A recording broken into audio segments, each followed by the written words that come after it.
Satyabhama Institute of Science and Technology, Chennai. Afghanistan தாலிபான்களின் வசம் சென்றிருப்பது அங்கு வசித்து வரும் லட்சக்கணக்கான பெண்கள் மற்றும் பெண் குழந்தைகளின் எதிர்காலத்தை கேள்விக்குறியாக்கியிருக்கிறது.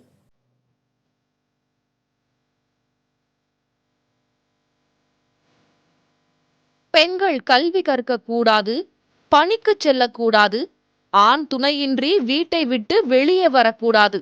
இவற்றை மீறினால் மரண தண்டனை கூட வழங்கப்படும். கடந்த முறை தலிபான்கள் ஆப்கானிஸ்தானை ஆட்சி செய்தபோது பெண்களுக்கு விதிக்கப்பட்ட சட்டங்கள் இவை.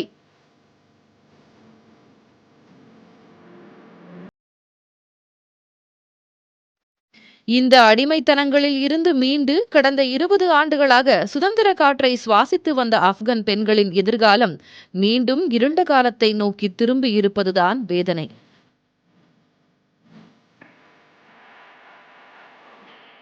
தலிபான்கள் ஆப்கானிஸ்தானை கட்டுக்குள் கொண்டு வந்திருப்பதன் மூலமாக அங்கிருக்கும் பெண்கள் கடும் அச்சத்தில் உறைந்துள்ளனர்.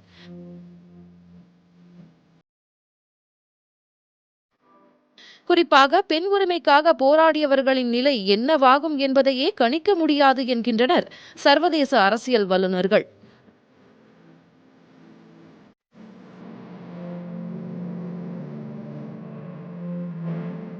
கடந்த ஜூலை மாதம் தலிபான்கள் பதக்ஷான் பகுதியை கைப்பற்றிய போதே உள்ளூர் மத தலைவர்கள் 15 வயதிற்கு மேற்பட்ட பெண்கள் மற்றும் 45 வயதிற்கு கீழ் உள்ள கைம்பெண்களின் பட்டியலை தயாரித்துள்ளனர். தலிபான் இயக்கத்தில் உள்ளவர்களுக்கு திருமணம் செய்து வைக்கவே இந்த பட்டியல் தயாரானதாக சொல்லப்படுகிறது. மற்றொரு பகுதியில் இறுக்கமான உடை அணிந்த 2 பெண்கள் பொதுவழியில் சுட்டுக் கொல்லப்பட்ட செய்தியும் வெளியானது அதிர்வலைகளை ஏற்படுத்துகிறது. கல்வி, வேலை வாய்ப்பு, அரசியல் என முன்னோக்கி வந்த பெண் சமூகம் இனி பின்னோக்கி செல்லப் போகிறது என்பதைத்தான் இந்த சம்பவங்கள் உணர்த்துகின்றன. ஏற்கனவே வெளிநாடுகளில் வசிக்கும் ஆப்கன் பெண்கள் தாயகத்தில் சிக்கியிருக்கும் பெண்களின் நிலையை எண்ணி கண்ணீர் வடிக்கின்றனர். பெண்களுக்கு கல்வி மற்றும் வேலை வாய்ப்பு உரிமை வழங்க வேண்டும் என தலிபான்களுக்கு சர்வதேச நாடுகள் நிர்பந்தம் செய்ய வேண்டும் என்ற கோரிக்கை எழுந்துள்ளது.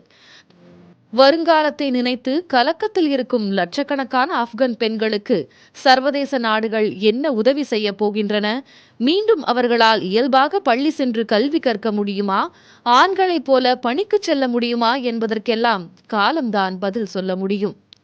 புதிய தலைமுறைக்காக தேவிகா அருண்குமார்.